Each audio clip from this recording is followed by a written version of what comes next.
Illusion, Chapter 1. The air was warm and smelled sweet. He recognized that smell. Liam quickly opened his eyes and saw that he was in the den. He had somehow made it to the couch, but the last thing he had remembered, he was saying something to his mother, and that was it. Could she have carried me by herself? He thought to himself as he got up and pulled the blankets off of him. He caught another whiff of that familiar sweet aroma and finally noticed the tall mug sitting on the table. He could tell it was his mother's famous hot chocolate. He quickly took the mug and began to chug it, not caring how hot it was. It was barely even warm. He also noticed that the fire had been going. He looked outside and noticed that the sun had gone down. He guessed that he must have been out for a few hours. That was when he remembered the two people or things that were chasing him. He called out for his mother, but no answer. He thought she might be upstairs and just couldn't hear him, so he put the not-so-hot chocolate down and headed upstairs. Thankfully, the den was pretty close. He still felt a bit weak, but he felt good enough to go short distances. He got up the steps and immediately noticed a ladder in the hallway. He didn't even know they had an attic. He called to his mother again and still no answer. He slowly walked up to the ladder and tried calling for her again. He knew she must be up there, but he used up most of his strength walking up the stairs. He repeatedly called up when she finally popped her head down. His mother had long, flowing blonde hair and beautiful blue eyes. He couldn't believe that she was his mother. Her looks were flawless. "What do you want?" She pulled her head back and climbed down. "It's good to see her awake, but you should still be resting." She put the ladder up and it sat flush with the ceiling. If you didn't already know it was there, it would look like part of the ceiling. "Why don't you go into your room and lay down? I'll make you a new mug and I'll bring it up to you." Knowing she was right, he went to his room that sat right at the end of the hallway. Inside was just the right size for him. It was also quite a mess. He was always too exhausted from the walk home to clean. He had a PlayStation 3 hooked up to an old 15-inch screen, so the picture quality wasn't all that great. That sat on a wooden box he had found outside in an alley one day. His bed wasn't really a bed, but a futon. He would use it as a couch when he wasn't sleeping, and then pull it out when he went to bed. He also had a little mat he would sleep on top of when he couldn't stand to feel the bars underneath. He then did what he was told and pulled the blankets out and set up his bed. By the time he had finished and laid down, his mother walked in the door. "Careful, it may still be too hot to drink." She handed him the mug and sat down beside him. The weight of both on one end caused the bed to tip slightly, but she didn't move. She had a look of concern on her face. He had never passed out before, and the words he said right before left her curious. She let him take his first drink before she asked him what had happened. "Well, I was on my way home when I heard fighting coming from an alley." He took another sip and put it down on the armrest. "Normally, I would have just kept walking, but something was telling me to look and see what was going on." He shivered after remembering what he saw. "I got up against the wall and peeked my head around the corner. What I saw, I'm not sure if it was real or just my imagination, but the two men that were fighting, from what I saw, turned into hideous creatures. One man was huge and really buff. He turned into a pig with a snout and tusks. The other guy was pretty scrawny.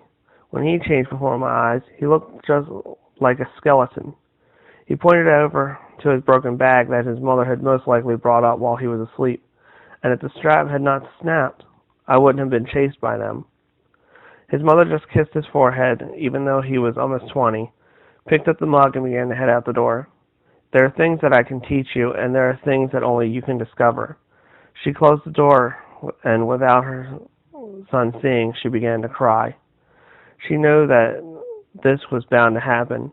She walked down the stairs, washed the dishes, and put the fire out before heading to bed herself. The next morning, Liam awoke to rain pounding his window like rocks. Not only was it raining, but it was cold too. Although still shaken up about yesterday, he knew he had to go to school anyways. He quickly got up and got dressed. After he dressed, he got some tape and temporarily patched up his school bag. He rushed downstairs as he walked into the kitchen. And as he walked into the kitchen, he saw one of his friends helping themselves to a stack of waffles. "What are you doing here?" He dropped his bag on the floor and sat down in the opposite seat. With bright red hair, brown eyes, and a beautiful face, it was hard to believe his friend was a tomboy. Yes, Nikki, his childhood friend. They did pretty much everything together. Just as he thought about this, she stuffed her face with a fork full of waffles. He put his hand on his face and just shook his head. He couldn't believe how she became the way she is now. "Could you pass me the syrup?" She completely ignored his question, poured on the syrup, and kept on eating. She finished her plate in no time, while Liam hadn't even touched his. He didn't really feel like eating, not with the thought of passing through the area that he was chased from yesterday. Although the choice was stupid, he chose not to eat. Just because it was raining and he'd be walking with a friend, he still didn't feel safe. He just wanted to get the day over with. Nikki got up and Liam followed. They were at the door when she finally decided to answer Liam's question. "You want to know why I stopped by?" She picked up an umbrella and opened it up inside. 3 of the ribs had broken somehow. "I was hoping you had an extra one." Liam didn't know what her motive was, but he had a feeling she had done it on purpose. He knew that she knew he only had one. He just humored her and opened his. They walked outside, and Nikki immediately huddled up close so she could stay dry. Liam decided to leave the current issue be and attempted to change the subject. "So last night I was chased by 2 drunks that apparently didn't look human to me." He tried to laugh it off as it were a joke, but Nikki wasn't seeing it that way. She could sense that somehow, what he was trying to say was true. Not wanting to cause him any more stress, she decided to leave the matter alone for the day. She could see his mind wandering. She could only imagine what he went through. As she thought about what could have happened, Liam stopped dead in his tracks, but she kept moving. She was soaked before she got back under the umbrella. "Sorry." Liam was just staring at the other side of the bridge that was just ahead of them. It was just on the other side there. He pointed to the dark street that sat just on the other side. "I was chased up to that point. I don't know why, but they just stopped when I started across the bridge." "Oh, come on." Nikki grabbed his bag and pulled him along. Liam was hesitant at first, but finally gave in. He knew that there was no stopping her when she started something. He got a bad feeling in the pit of his stomach as they crossed. He looked at his friend's face as they finally hit the other side, and what made him think more was the rain had stopped once they crossed. They were both glad it did, but Liam was a bit curious. Maybe it was his fear that made him cautious as he was, but he still felt that something was strange about that rain stopping. "If you don't hurry, we'll be late to school." Nikki was far ahead of him. She was ready to get to school so she could change out of her wet clothes and into her gym outfit. Although they didn't have a traditional gym class, they still had to wear those white shirts and shorts and sweats in the winter when not practicing swordplay. She didn't even bother to wait. She turned back around and kept on going. This left Liam with no choice but to follow. He had to rush to catch up, but she wasn't far behind. They both looked around and saw the damage left by the heavy rain. The gutters and drains were flooded, the curbs looked like small rivers, and even some shop signs were waterlogged and were flickering on and off. They both realized how much worse this side of town was.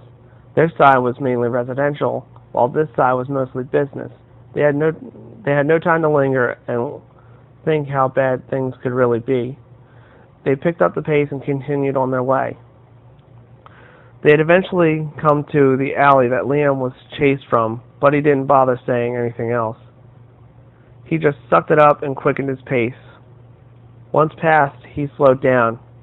He had decided not to say anything else about what happened until after classes. He thought that maybe he wouldn't be stressed out by then. Well, stressed out about that anyways. To think that there may be something else out there made him cringe. They didn't even look friendly as humans. He then started to remember how his mother had told him that it was up to him to discover things on his own. He knew that she knew something. He would have to try and get an answer out of her later that day when he gets home.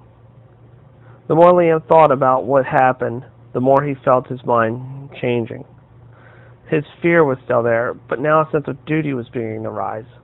Why would I feel this way? What duty could I possibly have? What did you say? Nikki had heard Liam mumbling and turned to check on her friend. It was like he didn't even hear her. Hello? Anyone in there? She shook her head and got back to walking. I swear, you can be weirder than even me sometimes. Liam finally realized what she was trying to say. Oh, nothing really, just thinking to myself, was all he could really come up with. Luckily, the academy was just ahead. The place was surrounded by a large concrete wall. They had to show a pass proving that they go there. All children, teens, and young adults were required to attend, but there are those that either flunk or get expelled. Those special people are banned from the grounds. Liam went to reach into his bag for his pass. He rummaged through while still walking. He couldn't feel it. It couldn't have. Liam remembered dropping papers yesterday. In his rush, he just thought it was his homework. They got to the guard station that separated the outside world from what felt like to them a giant jail for kids to young adults. But he didn't have time to worry about that now. Pass, please. The guard stuck out his hand to receive the next student's paper. Nikki was the first to give him the pass. Everything checks out. You may enter. I'll meet you in homeroom. Nikki continued on and left Liam alone to his little issue. Inside the walls were 3 buildings that separated the grade levels 1 to 5, 6 to 12, and then 13 to 16.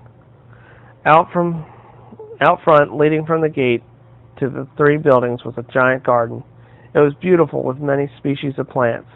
Behind the 3 buildings was a large field built for sports and when students had some free time in between classes. Do you have your pass or not? The guard was getting impatient. He was tapping his foot in frustration. Most of the students may have already been through the process, but it was getting close to the bell ringing. No matter how hard he searched, he could not find it. Luckily, the guard knew him, and they had another way to verify. Liam was directed towards a set of chairs. The ones that could not present proof would be escorted to the head of the academy for extensive questioning, and if they passed, they would then be given a new pass if need be and sent to their classrooms. Students lost their passes all the time, but he felt a bit embarrassed because this was the first time he lost his. He was hoping that those guys he saw didn't have it. Not only did it have your name and date of birth, it also had his address and phone number. Just the thought made him sweat. As the last student got through, the guard walked over and commanded the ones that were in the chairs to get up. There weren't that many that day. He had pointed towards the buildings, and everyone knew exactly where to go. They lined up and walked down the large path that led through the garden. Liam was just hoping that it wouldn't take long. He couldn't afford to miss out on certain classes. Down the path and into the middle building, which was also for grades 6 to 12, the students walked quickly and quietly. Thankfully, the dean's office was on the bottom floor. It would make it easier to get out and walk over to his building when he got done. Behind them, they were being watched. No one looked like they were about to do anything, but Liam thought it was better to be safe than sorry. Inside the front of the building was large, with an area for students to sit and rest during lunch or between classes, a vending area for quick snacks, and a receptionist. This was obviously a major hub for the students. The higher grade level building didn't have all this, but he didn't complain. It somehow made sense to him why the buildings were set up differently and had different privileges. They went down the hallway to their right, and their destination was right at the end. They were instructed to stand against the wall until it was their turn. Liam was fourth in line. He was happy yet nervous at the same time. He saw the first student go in and not 3 minutes later walk back out. Okay, looks like this will be quick, he whispered to himself as he heard the dean call for the next student. His worries started to fade as the second student came out and the third went in. This one was taking longer than the others, but he didn't really care as long as his was quick. He thought that maybe the kid had been having trouble answering questions. He knew it happens sometimes when some people get nervous and get put on the spot. He then saw the door open and the kid walking out. This kid, though, didn't look too happy. He wondered what had happened, but had no time to think about that as he heard the dean yell for the next student to enter. He slowly walked up to the door and turned the knob, and with a quick motion, he entered the office.